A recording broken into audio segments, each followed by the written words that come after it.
Otro minuto.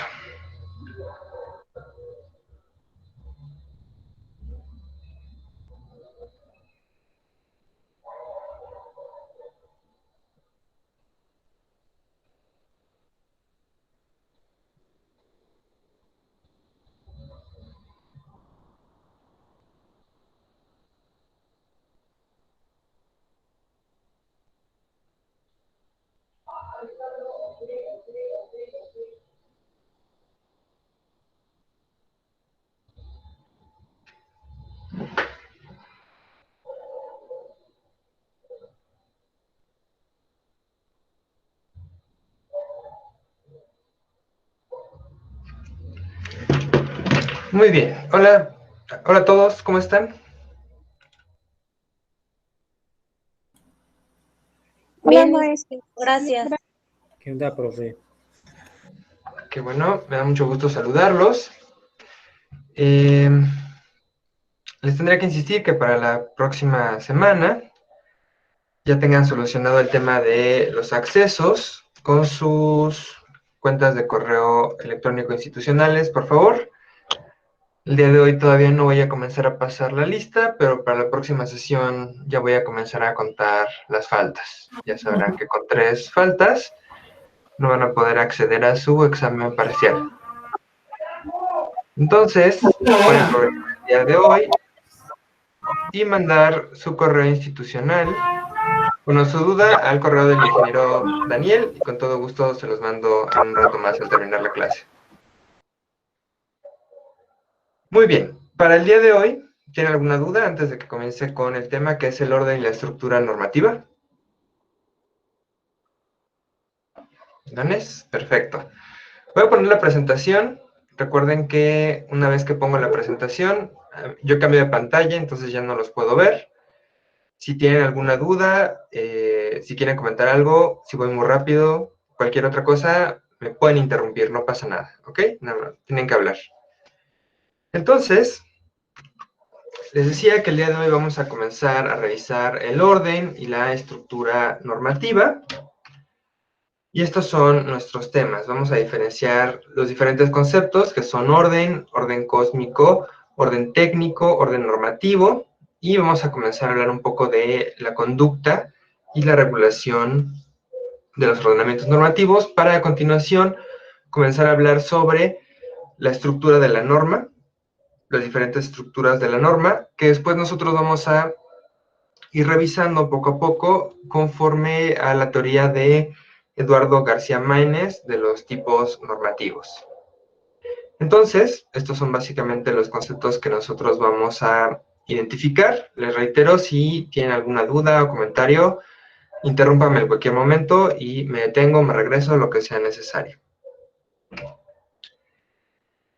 El orden, por principio de cuentas dentro de esta presentación, hace referencia también a una palabra de carácter polisémico. Ya revisamos la clase anterior que la polisemia es un fenómeno del lenguaje, donde una palabra tiene una multiplicidad de significados que no están necesariamente relacionados entre sí.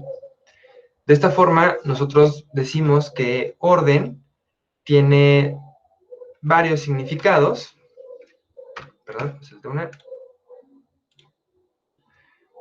Porque lo utilizamos para significar temas como, por ejemplo, cuando nosotros ordenamos algo en casa, si ustedes tienen un estante, anaquel, despensa o cualquier otro lugar en su casa donde guarden cosas, seguramente las tratan de ordenar de alguna forma. ¿Y qué es ordenar? Pues básicamente establecer algún criterio para ponerlas de acuerdo a alguna forma determinada. Adicionalmente, nosotros también nos referimos a una serie de pasos o la forma sucesiva en la cual ocurren las cosas. Cuando ustedes cuentan una anécdota, en teoría tendríamos que seguir la estructura aristotélica de la narración, que es comenzar con una introducción, dar un contexto de lo que se va a hablar, un desarrollo y finalmente una conclusión, ¿no? Idealmente, regularmente las conversaciones humanas no tienen este orden de manera forzosa, pero es lo que nosotros trataríamos de seguir. También utilizamos orden de una forma muy importante, que es la que tiene que ver con la forma en la cual lo utilizamos dentro del derecho, que es una regla o modo que se observa para hacer las cosas. Nosotros, si ustedes tienen niños o fueron niños o tienen convivencia con niños pequeños, sabrán que los padres, en mayor o menor medida, tratan de inculcarles un orden. Es decir, que realicen las cosas de una forma determinada. Esto es muy importante porque nos dice que básicamente lo que hacen los padres es establecer un parámetro donde ellos tratan de que los niños sigan determinadas actitudes o determinadas formas, y efectivamente lo que están haciendo es regular su comportamiento. Entonces, cuando nosotros decimos que el derecho es un orden normativo, básicamente hacemos referencia a esta idea. Decimos que establecimos un parámetro de regulación del comportamiento a través de normas. Adicionalmente, nosotros tendríamos la última opción del significado de la palabra orden, que tiene que ver con la palabra mandato. Cuando nosotros referimos a una orden como un mandato, lo que estamos haciendo es referir una forma de lenguaje de carácter imperativo. Ustedes recordarán de sus clases de español dentro de la educación primaria que cuando nosotros tratábamos de expresar dentro del lenguaje la exigencia de que una persona realizara alguna cosa o se comportara de cierta manera, hacíamos referencia a el tipo de lenguaje imperativo. Bajo esta forma de lenguaje, nosotros básicamente expresamos órdenes, que es básicamente la exigencia, les repito, de que alguien se comporte de determinada manera. ¿Dudas sobre orden en general? No. Perfecto. Entonces, nosotros a continuación tendríamos que hablar de lo que es un orden cósmico. El orden cósmico es la perspectiva que nosotros hablábamos en esta diapositiva, de que las cosas dentro del universo tienden a ordenarse de alguna forma determinada. Perdón, es que suena esto como si alguien se quisiera conectar. Entonces, el orden cósmico hace básicamente referencia a la forma en la cual nosotros, como seres humanos, observamos que el universo a nuestro alrededor está ordenado. Desde una gran diversidad de perspectivas, como puede ser diversas perspectivas religiosas, cuando los seres humanos han volteado a ver el universo, han pensado que todo en él se encuentra ordenado por alguna especie de leyes inmutables. Entonces, nosotros tendríamos dos perspectivas. La primera de ellas es precisamente una perspectiva metafísica, que es la idea de que existe algo más allá de lo observable. ¿Qué significa que está más allá de lo observable? Significa que nosotros pretendemos o tenemos la idea de que el universo está construido bajo una serie de leyes o de órdenes que forman un sistema inmutable y trascendental. Esta es básicamente la idea, por ejemplo, de Dios, porque Dios no es una entidad natural, es una entidad metafísica que va más allá de lo físico, porque tiene la capacidad de influir y crear cosas dentro de la realidad. Bajo esta perspectiva, cuando nosotros decimos que hay un orden cósmico desde una perspectiva metafísica, nosotros tenemos la perspectiva de que este sistema está construido por encima de la realidad tangible. Esta perspectiva también es la misma cuando nosotros hablamos de la exigencia de leyes naturales, que son trascendentales e inmutables y que rigen el orden de lo que ocurre en la naturaleza. Hay otra perspectiva, que es la perspectiva de corte positiva o positivista, que en una traducción es una perspectiva de corte científico. ¿Qué significa que sea de corte científico? Nosotros hacemos referencia a que nosotros estamos observando a la naturaleza y al hombre de manera objetiva. Bajo esta perspectiva, nosotros no tratamos de atribuir ese orden a fuerzas más allá de la realidad observable, sino que tratamos de entender de qué forma esa realidad observable está atada y funciona de manera ordenada. Como esto es básicamente accesible a través de la observación, nosotros establecemos una serie de leyes de corte natural que nos ayudan a explicar cómo funciona la naturaleza. Si ustedes recuerdan algo de sus clases de física en la secundaria o en la preparatoria, recordarán, por ejemplo, que les hablaron de las leyes de la termodinámica o la ley de la gravitación universal, que son expresiones dentro de la física que nos dicen cómo está regulado el universo observable. Estas leyes, vamos a ver, difieren sustancialmente de las normas que contienen algunas leyes en que cuando nosotros hacemos la descripción del universo a través de una ley natural, esta descripción es infalible. Si una ley no es adecuada para describir lo que ocurre en la realidad, esa ley es falsa. En cambio, el derecho no hace la descripción de la misma manera. Cuando el derecho describe la realidad a través de normas, estas normas no tienen que ocurrir en la realidad. De hecho, presumimos que la mayor parte del tiempo no están ocurriendo en la realidad. Por ejemplo, cuando nosotros en el Código Penal prohibimos una conducta como el homicidio, al establecer que habrá una sanción para aquel que prive de la vida a otro por cualquier medio, nosotros no esperamos que eso pase.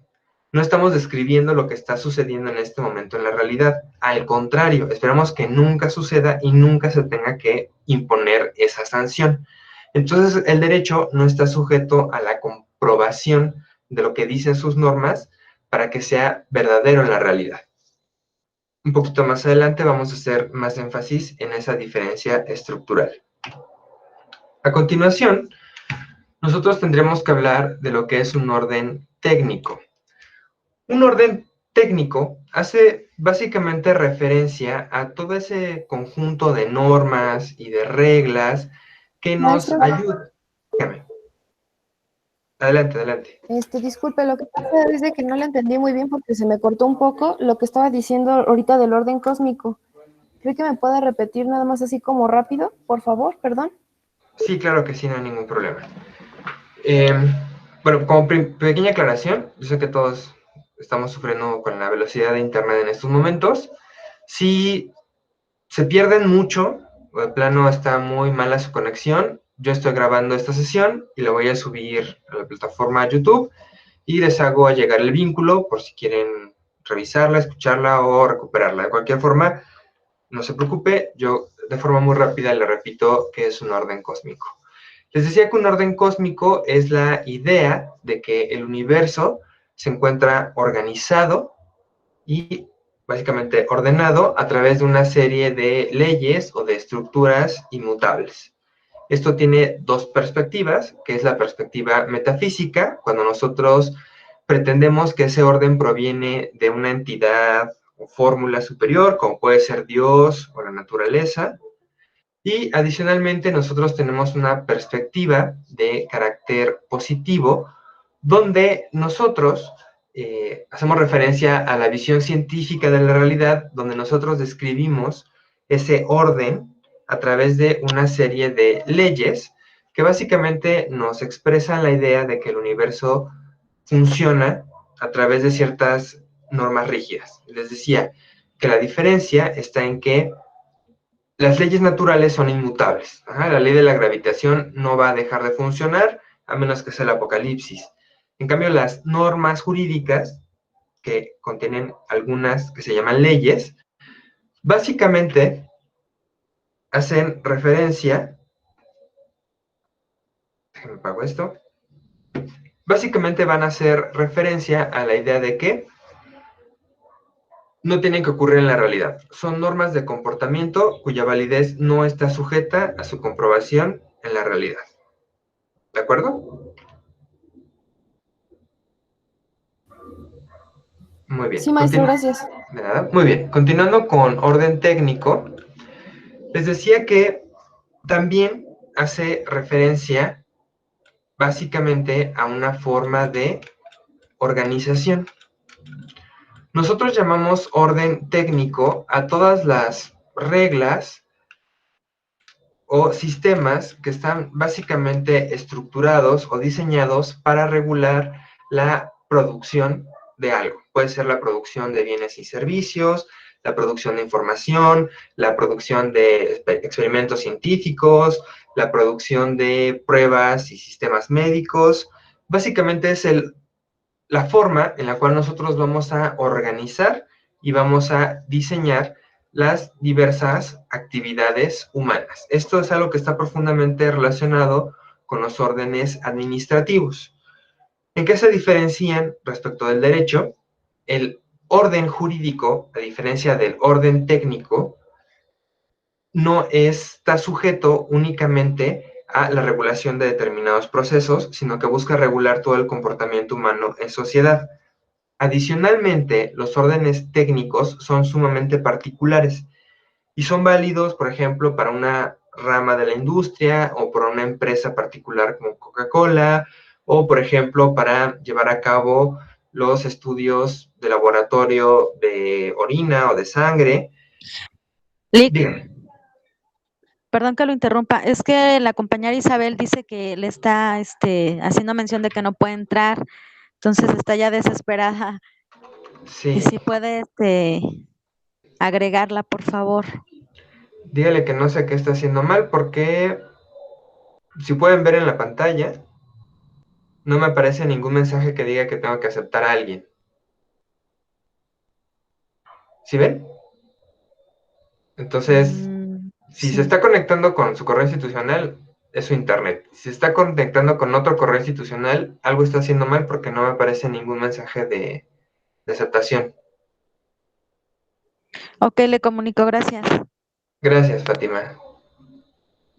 Tenemos la oportunidad de que lo intente otra vez. Alguien está intentando... Ay, que cierre el diálogo. Me lleva. Ahí está. Isabel, ¿verdad? Sí, Lick, Isabel, Listo. Ya le di a aceptar. ¿Ok? gracias. De nada. Muy bien. Entonces, les decía que un orden técnico básicamente hace referencia a los sistemas y las formas de organización de la producción dentro de las actividades humanas. Y sobre todo van a estar íntimamente relacionados con los sistemas de producción económica que actualmente en el nivel de desarrollo tecnológico de la sociedad moderna requieren forzosamente un alto nivel de organización. Las diferencias entre orden técnico y orden jurídico, les decía, es que, en primer lugar, nosotros vamos a utilizar para orden técnico y para orden jurídico el término regla en general, porque una regla es eso básicamente, es el modo establecido de ejecutar algo, pero de manera general. Ajá. Si yo les digo... que en una determinada empresa hay una regla de vestimenta, por ejemplo, significa que tienen que cumplir con ciertos requisitos de vestimenta para asistir al trabajo. Y lo mismo puede ocurrir en el derecho, porque el derecho establece unas determinadas formas de ejecutar las cosas. Por ejemplo, les dice en qué momento tienen que pagar impuestos, o por ejemplo, en qué momento tienen que notificar a las autoridades del nacimiento de un niño. Establece también una serie de reglas. Sin embargo, el derecho, a diferencia del orden técnico, funciona a través de normas. Y las normas lo que tienen que identificar es que básicamente son un tipo particular de reglas. ¿Por qué son un tipo particular de reglas? Porque si bien establecen que nosotros tenemos que comportarnos de cierta manera, desarrollan la idea y el contenido de que esas actividades van a buscar ajustar conductas, pero conductas de forma abstracta. Regularmente las reglas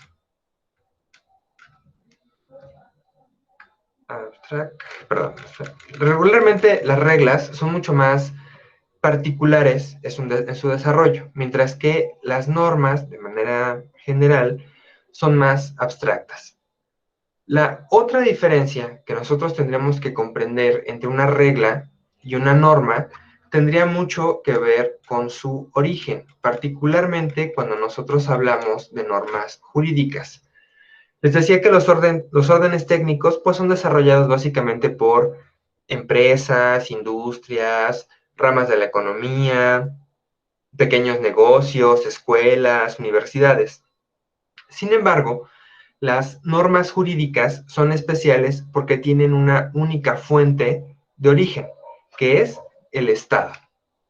Entonces, las normas jurídicas y el orden jurídico se van a diferenciar tanto del orden técnico como del orden cósmico porque provienen de una entidad especial de organización humana que es el Estado.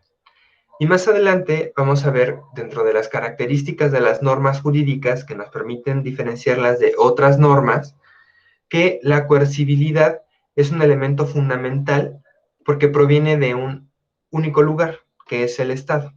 Es decir, el Estado es el único que puede exigir el cumplimiento de sus normas mediante el uso de la fuerza. Adicionalmente, las reglas de conducta establecidas como normas regularmente establecen obligaciones y prohibiciones, mientras que el orden técnico no funciona precisamente bajo un esquema de obligaciones y prohibiciones, sino que establece las formas o los pasos que tenemos que seguir para lograr algo. ¿Dudas sobre las diferencias entre orden cósmico, técnico y jurídico?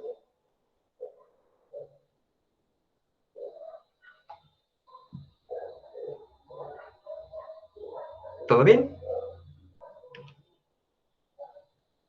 Muy bien. Entonces, por principio de cuentas, nosotros tendremos que revisar qué es la conducta humana, porque la conducta humana es el objeto de regulación de todas las normas. Y en última instancia, el objeto de regulación de un orden como el orden normativo.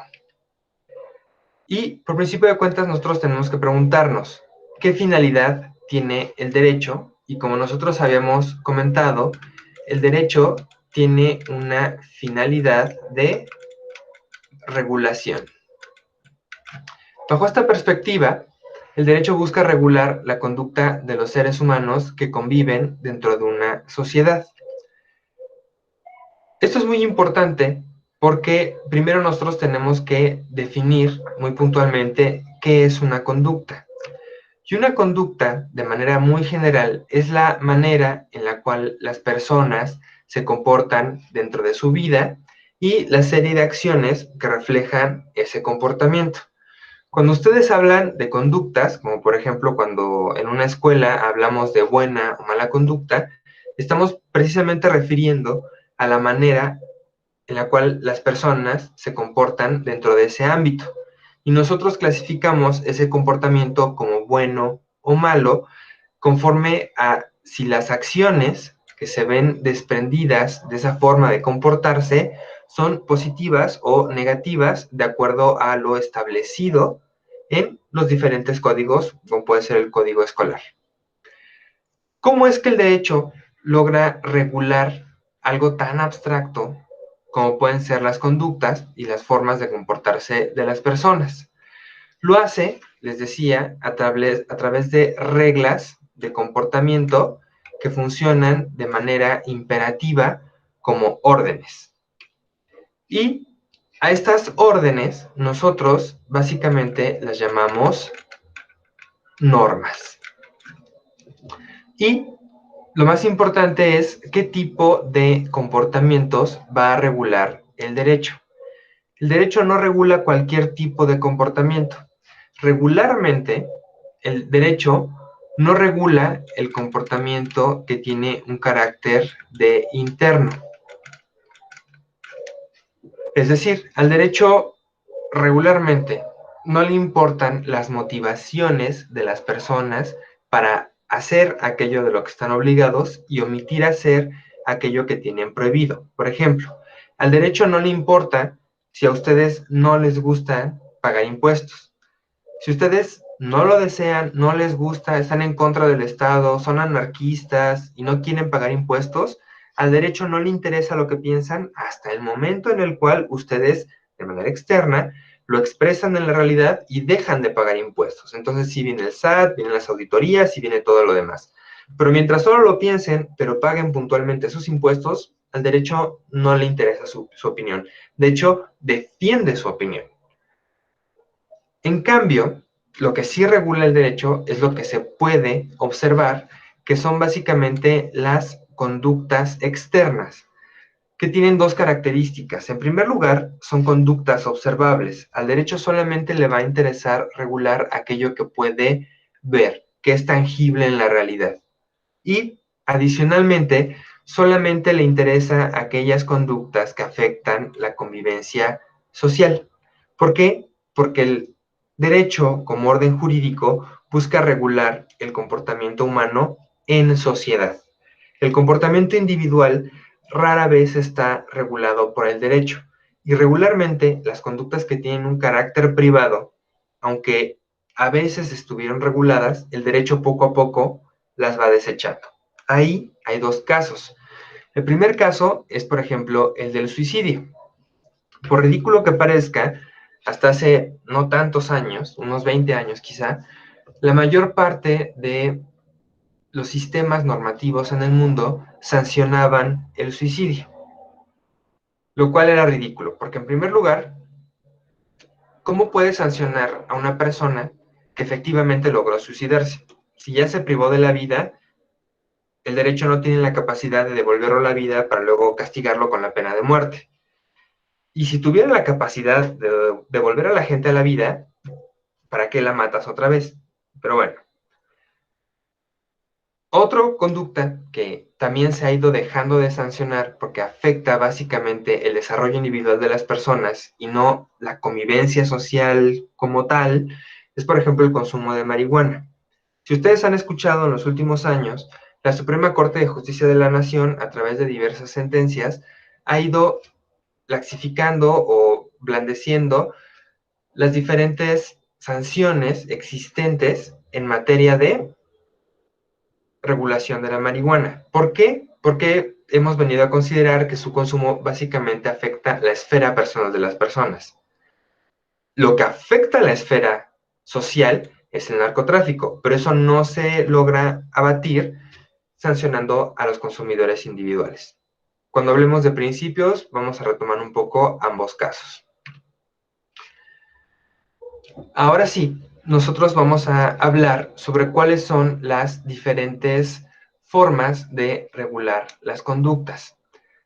Nosotros reconoceríamos que existen básicamente 4 formas dentro del lenguaje para que nosotros reconozcamos la regulación de las conductas. La primera de ellas sería la orden. La orden, como ya habíamos platicado, de manera muy sencilla, cuando no nos referimos al orden, sino dentro de una forma de lenguaje, nosotros hacemos referencia a que es básicamente un enunciado. ¿Por qué? Porque es una oración con sujeto, verbo, predicado, que contiene una característica particular. Es un enunciado imperativo. Es decir, va dirigido a que una persona se comporte de cierta manera. Nosotros estamos exigiendo que realice determinadas actividades. El siguiente nivel, el nivel 2, sería el referente a los mandatos. Y los mandatos no tienen nada en especial, porque un mandato básicamente es una orden. Es decir, es un enunciado imperativo. La única diferencia es que esta orden no va a provenir de cualquier persona. Va a provenir básicamente de una autoridad. Entonces, nosotros reconocemos una orden cuando cualquier persona nos dice que nos comportemos de alguna forma. Pero nosotros observamos un mandato en el momento en que esa orden proviene de una autoridad. Y quiere decir que nosotros esperamos que esa orden sea obedecida. Por ejemplo, si su mamá les da una orden, probablemente después de la adolescencia la manden por un tubo y ya no la quieran obedecer. En cambio, si la orden se les da un policía o alguna otra persona provista de autoridad por el Estado, nosotros esperaríamos que esa orden sea obedecida. El siguiente nivel sería una regla. Y una regla sería diferente de un mandato o de una orden en que no necesariamente va a tener un carácter imperativo. Porque más que obligarnos a hacer algo, va a establecer una forma de hacer algo. ¿Puede haber consecuencias si no hacemos las cosas de determinada forma? Sí. Sin embargo, no es la finalidad de una regla. Una regla busca establecer formas o procedimientos para realizar las cosas. Y finalmente, una norma sería también un tipo de orden. Sin embargo, este tipo de orden regularmente va a tener un carácter que es un carácter abstracto. Quiere decir que está diseñada o va orientada a regular un tipo de comportamiento.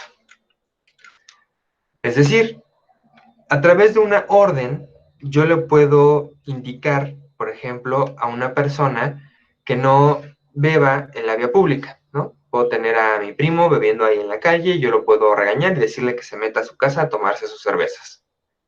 Sin embargo, una norma sería, por ejemplo, un bando municipal que prohíbe consumir bebidas alcohólicas en la vía pública y establece una multa para sancionar a las personas que realicen esa actividad. Las normas son más abstractas porque regulan comportamientos sin que estén dirigidas a una persona en particular. Y dentro de las normas, nosotros básicamente vamos a reconocer 4 tipos fundamentales de normas, de acuerdo al origen y de acuerdo a una serie de características que diseñó este autor, que ustedes ven aquí en esta pintura, que es Eduardo García Maínez. Eduardo García Maínez planteó que existen las normas morales, las normas sociales o convencionalismos sociales, las normas religiosas y las normas jurídicas. Para su siguiente tarea, ustedes van a tener que analizar cuáles son precisamente los elementos o las características que Eduardo García Maínez señaló para analizar a las diferentes normas y cuáles son los significados de esas características. ¿Dudas hasta aquí?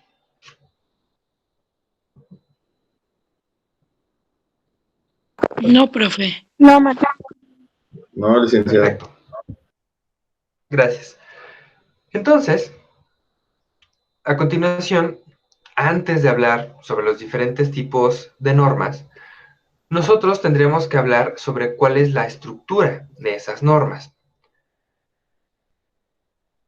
El primer elemento dentro de esta estructura de las normas es el deber ser. El deber ser hace referencia a un acto de un individuo dirigido a la conducta de otro, donde se determina una conducta obligada o prohibida, sobre la cual se espera su cumplimiento, aun si no está ocurriendo en el instante, y aun si se realiza la conducta contraria. ¿Qué quiere decir esto en español? Cuando nosotros, les decía, hablamos de leyes, tenemos 2 tipos de leyes. Leyes de tipo natural y leyes de tipo jurídico o normas. Las leyes de tipo natural pertenecen al ser, es decir, a lo que existe en la realidad de manera tangible y observable. Y el ser se maneja bajo algo que se llama causalidad. Y la causalidad funciona básicamente bajo 2 efectos, que son causa y efecto. ¿Esto en qué consiste? Les decía, si ustedes observan la realidad y conocen la ley de la gravitación universal, sabrán que los objetos de menor tamaño son atraídos al centro de objetos de mayor masa y densidad. En este caso, nosotros, que somos más pequeños que el planeta Tierra, somos atraídos hacia su centro. Esto quiere decir que cada vez que algo se ha arrojado lejos del centro de la Tierra, hacia arriba, va a ser atraído de regreso hacia el centro de la Tierra. Entonces, ustedes pueden hacer lo mismo que yo hago con mi teléfono en este momento y van a comprobar que cada vez que ustedes tengan la causa, que es alejar algo del centro de la Tierra, van a tener un efecto, que es que se va a ver atraído de nuevo al centro de la Tierra. En cambio, las normas jurídicas no funcionan bajo el ser, funcionan bajo el esquema de deber ser. Y decíamos, o les decía, perdón, que el deber ser va dirigido a las conductas de otras personas, pero no va dirigido a la conducta que están realizando, sino a cómo deben de realizar esas conductas. Y esto recibe el nombre de imputabilidad. ¿Por qué lo llamamos imputabilidad? Porque básicamente se va a regir bajo dos condiciones diferentes a causa y efecto. Se va a regir por condición y consecuencia, que hace referencia a algo muy particular. Cuando algo ocurre dentro del derecho, sus resultados no son automáticos o no son inmediatos, a diferencia de lo que ocurre en la realidad. Si nosotros creamos una norma de deber ser que prohíbe el homicidio y una persona no la cumple, no aparece una mano mágica del cielo, la toma y la deposita en la cárcel. Lo que ocurre es que, básicamente, alguien tiene que imputar a esa persona la responsabilidad de haber cometido ese delito y establecer un procedimiento y un proceso para aplicarle una sanción. Eso es la imputación, hacer responsable a una persona del resultado del incumplimiento o del cumplimiento indebido de una conducta del deber ser. Y esto es muy importante porque, les decía, si nosotros describimos la naturaleza a través del ser y después al observarla adecuadamente de otra forma no ocurre tal cual nosotros lo describimos, esa descripción es inválida, deja de existir. En cambio, el derecho, al momento de regular las conductas humanas, sí considera que una persona no cumplió con ese contenido normativo, eso no hace que esa norma deje de ser válida. ¿Ah? No porque México sea un país con un nivel de homicidios comparable a un país en guerra, implica que el Código Penal haya dejado de tener validez y que todos podamos hacer lo que nosotros queramos. El hecho de que las personas no paguen sus deudas, por ejemplo, no invalida el Código Civil. El hecho de que las personas no paguen o no les guste pagar impuestos no invalida el Código Fiscal. ¿Por qué? Porque el derecho regula conductas de deber ser que tienen un carácter bastante claro. Son conductas hipotéticas. Ocurran o no ocurran en la realidad, están reguladas. Lo cual nos lleva ahora sí a analizar cuál es la estructura subjetiva y cuál es la estructura objetiva de las normas. Por principio de cuentas, la estructura subjetiva hace referencia al hecho de que las normas son mandatos u órdenes mediante los cuales se prescriben conductas obligatorias y se van a componer básicamente de tres partes, que son supuesto, conducta y deber ser. El supuesto, que básicamente supedita el nacimiento del deber. El deber, que es la obligación de realizar la conducta que se prescribe. Y la conducta, que puede ser positiva. ¿Cree que puede repetir esa parte e ir un poquito más lento, por favor? Claro que sí. Les decía que tenemos dos tipos de estructuras, que son la estructura subjetiva y la estructura objetiva de las normas. Por principio de cuentas, la estructura subjetiva de las normas va a hacer referencia a que las normas jurídicas, les decía, son mandatos u órdenes. Y estos mandatos u órdenes prescriben conductas, es decir, nos dicen cómo nos tenemos que comportar. Y estas conductas no son cualquier tipo de conductas. Para que tengan validez dentro del derecho, tienen que ser conductas obligatorias. Es decir, tenemos que obedecer el contenido de esos mandatos u órdenes. Los tres elementos que componen la estructura subjetiva de las normas son el supuesto, el deber y la conducta. El supuesto, básicamente, supedita el nacimiento del deber. El deber ser es básicamente la obligación ¿de qué? De realizar una conducta. Les decía, antes de continuar, que estas conductas son de dos tipos, positiva o negativa. Es decir, que por un lado obligan y por otro lado prohíben. Es decir, por un lado tienes que hacer algo o no debes realizar una determinada acción. Lo cual cierra el ciclo porque una conducta es esa especificación de la conducta que tenemos que realizar, es decir, el supuesto. ¿Qué quiere decir en español? Un poco más despacio. Nosotros vamos a reconocer que las conductas tienen que tener en primer lugar un supuesto. Es decir, nos tienen que decir cómo nos tenemos que comportar. ¿Respecto de qué? Respecto de nuestra obligación de hacer una conducta o no hacer una conducta. Por ejemplo, si yo les digo que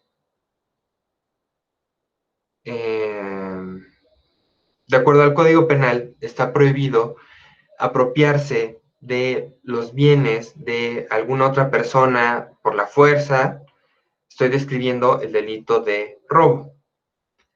Ahí yo tengo una conducta. ¿Cuál es la conducta? La apropiación de los bienes o las propiedades de un determinado sujeto. ¿Cuál es mi deber ser? La obligación que yo tengo respecto de esos bienes. ¿En qué consiste esa obligación? En el supuesto normativo que me va a dictar que yo tengo prohibido apropiarme de los bienes o de las propiedades de otras personas. ¿Más o menos? ¿Fui demasiado rápido? No, maestro, sí entendí, muchas gracias. Ok, perfecto. Entonces, a continuación, nosotros tendríamos la conducta, la estructura objetiva de las normas.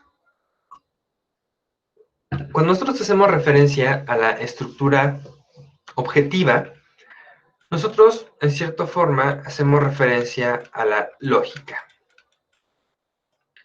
Es decir, a la estructura que deben de tener las normas para que puedan ser consideradas como tales. Bajo esta, nosotros tendríamos que hay básicamente dos partes fundamentales, que son el supuesto de hecho y la consecuencia jurídica.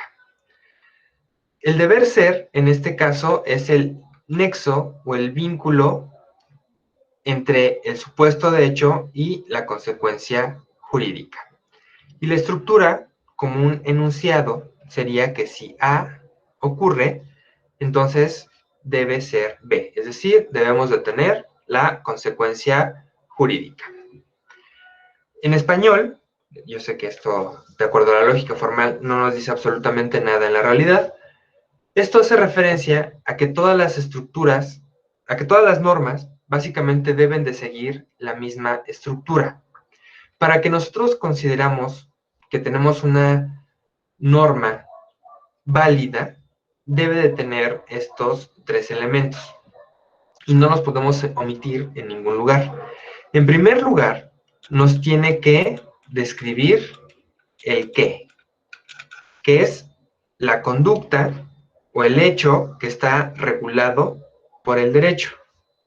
Y como ve, nos tiene que decir básicamente cuál es la sanción, es decir, la consecuencia jurídica, en caso de que se cumpla lo que nos diga el supuesto de hecho. Y el deber ser, les decía, aquí es un vínculo. Es decir, nosotros observamos que es la obligación que nosotros tenemos de cumplir con ese supuesto normativo A. De lo contrario, recibiremos la sanción B. Aquí yo les puse un ejemplo. De acuerdo al artículo 302 del Código Penal Federal, comete el delito de homicidio el que priva de la vida a otro. Esto es un supuesto normativo. Nos está diciendo que regula el derecho. Si nosotros, por la obligación que tenemos de obedecer al Estado, privamos de la vida a otra persona, seremos acreedores a una sanción, que está contenida en otro artículo del Código Penal Federal, pero que igualmente nos dice cuál es nuestra consecuencia jurídica. ¿Duda sobre la estructura objetiva de las normas? Todo bien, maestro, gracias. Perfecto. No manches. Entonces, ¿sí? Les pregunto por qué hasta aquí llegamos con esta sesión. Es una sesión básicamente corta. Los siguientes temas van a comenzar a ser un poco más largos. Para la siguiente sesión, ahora sí, vamos a comenzar a revisar lo que se llaman categorías fundamentales del conocimiento filosófico jurídico. Y vamos a ver una serie de conceptos que van a tener que ir grabando más o menos en su memoria porque van a venir en sus exámenes, que son conceptos como ser, deber ser, que ya platicamos un poco el día de hoy, validez, eficacia, yo agrego siempre eficiencia, el concepto de derecho, que nosotros ya tenemos una primera versión, que ya les decía que el concepto de derecho es que es un sistema de normas para regular el comportamiento humano en sociedad.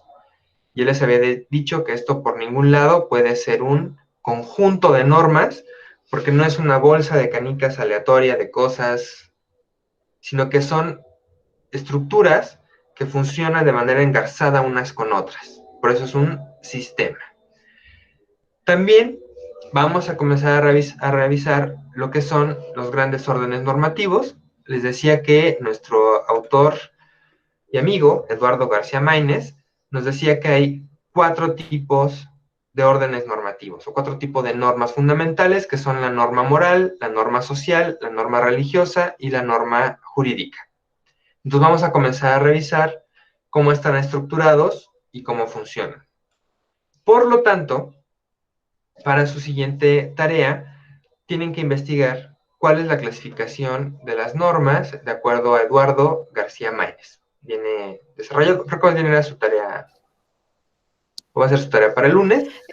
Es que son coercibles, exteriores, ¿no? Exteriores, interiores, algo así, ¿no?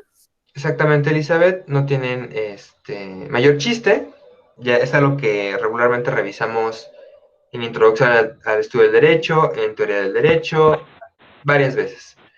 Y lo importante es que nosotros vamos a ir estructurando por qué las normas jurídicas son diferentes y cómo funcionan como un sistema para poder introducir la primera teoría que vamos a revisar, que es la teoría de Hans Kelsen.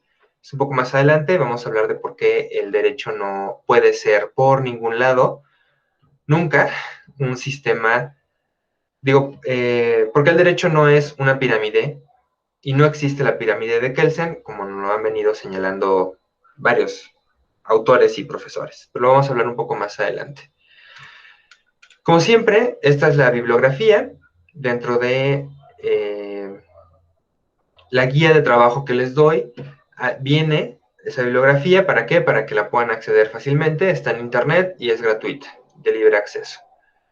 Hablando de lo cual, antes de despedirnos, a mí me gustaría hablarles sobre la plataforma y más o menos cómo está estructurada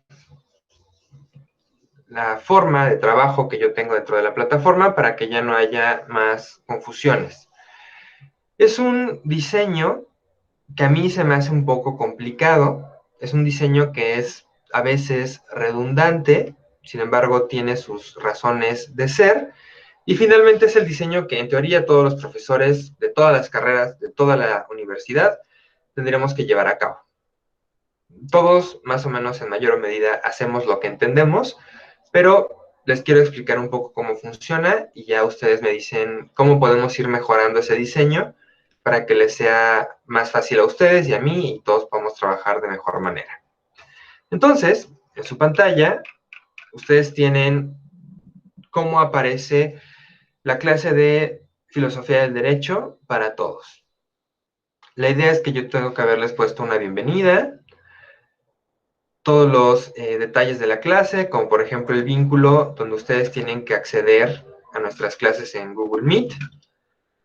Aparece el objetivo, cuál es nuestra evaluación, cuáles son los aspectos a evaluar dentro de la clase o nuestro pequeño reglamento y el temario de todo lo que vamos a revisar de acuerdo a cada parcial. Posteriormente, lo que ustedes encuentran cada semana es el temario que vamos a desarrollar, el objetivo de la clase, solamente que con ustedes tengo un pequeño problema.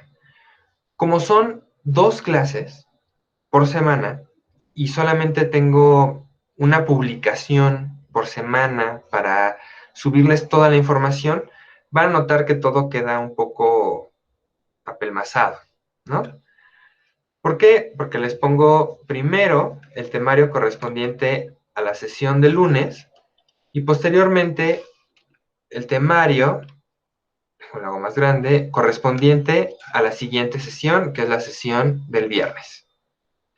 Posteriormente, ustedes tienen una descripción de qué es lo que tienen que hacer para la tarea de cada sesión. Ajá. Por ejemplo, para su primer tarea, aquí vi una breve descripción sobre lo que ustedes tienen que hacer, dónde está el video que tienen que ver. Viene un cuestionario sobre el primer video. Alguno de sus compañeros con justa razón me preguntaba si tenían que contestar estas preguntas. La respuesta es no. Yo en cada una de sus tareas y de sus guías para la sesión les pongo qué tienen que revisar del video o de la presentación.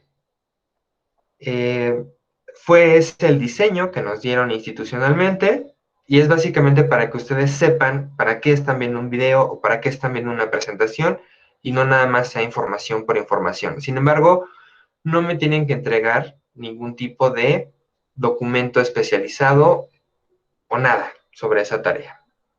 Después viene una descripción sobre la tarea y todos los requisitos que tienen que comprender para entregármela, ¿no? Yo les pido que me pongan una portada, un nombre de archivo específico, porque así me es más fácil ordenarlo y llevar el registro, cómo me gusta el formato, o cómo es el formato en general, que son un tipo de letra especial, un interlineado, las sangrías, la numeración de las páginas. Y siempre les decía, les pongo un texto.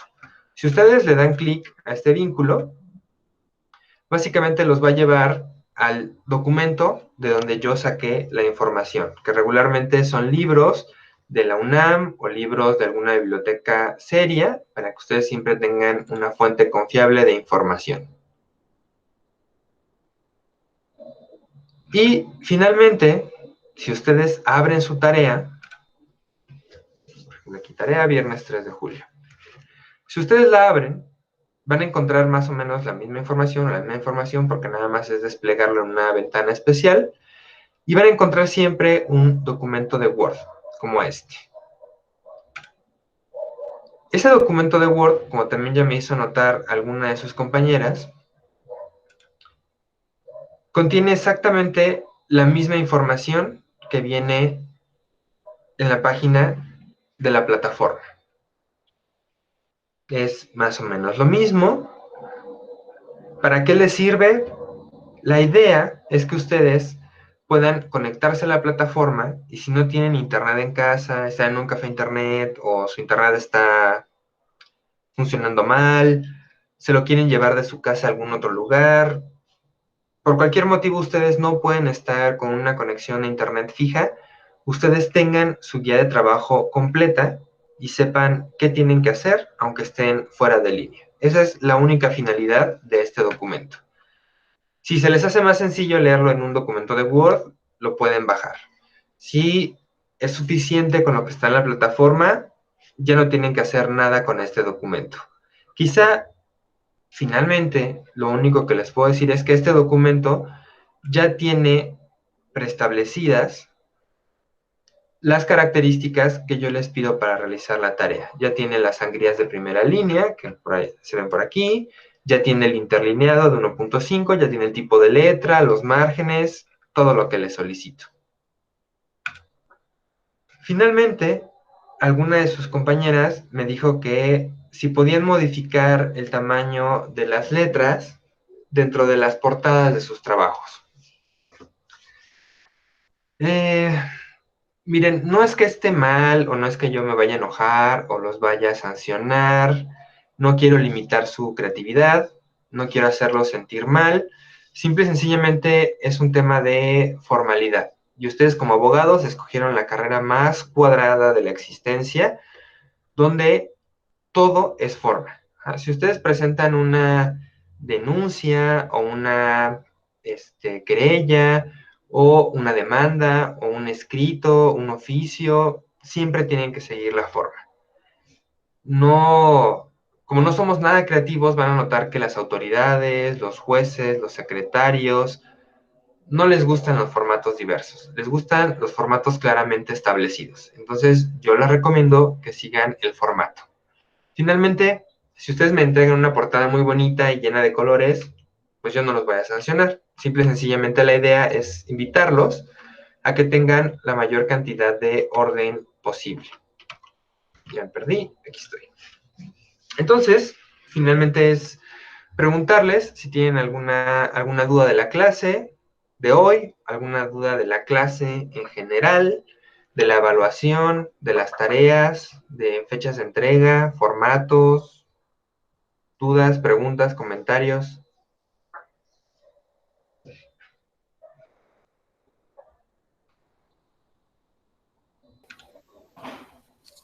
¿Alguien? Maestro, Díganme. la tarea que nos Maestro, acaba de dejar el día de hoy, entonces, ¿dónde la vamos a subir?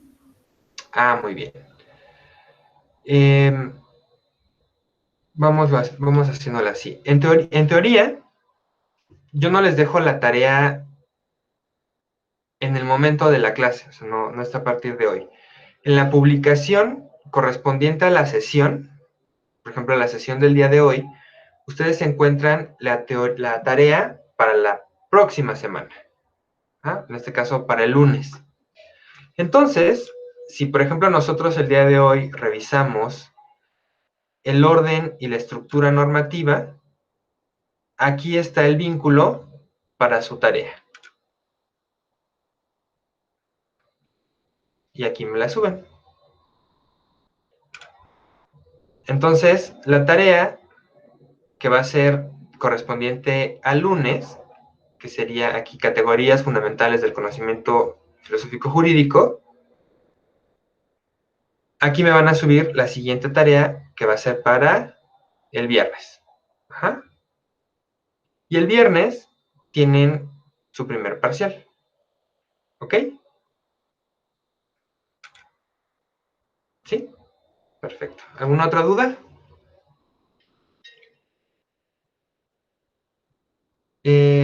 El día de hoy prometo mandarles al grupo la lista de conceptos completa que viene en el examen. Les había dicho que les iba a dejar un glosario, sin embargo, desde coordinación me dijeron que ya es demasiada tarea, que no los agobie, creo que tienen razón. Entonces, como finalmente la idea del glosario era darles una guía para su examen, les mando la lista completa de los conceptos, que es lo que viene en el examen. ¿Estamos de acuerdo? Muy bien, entonces no me queda más Sí, que está bien. despedirme. Les deseo muy buen fin de semana. Les reitero, las tareas no les dediquen tanto tiempo tampoco, solamente busquen los conceptos que les pido y espero verlos el lunes. Espero que estén muy bien, cuídense, no se vayan de parranda, no se contagien de COVID y nos vemos, que tengan un buen fin de semana. Igualmente, licenciado, gracias. Gracias, igualmente. Gracias, Hasta hasta luego. Gracias, Lick. Igualmente.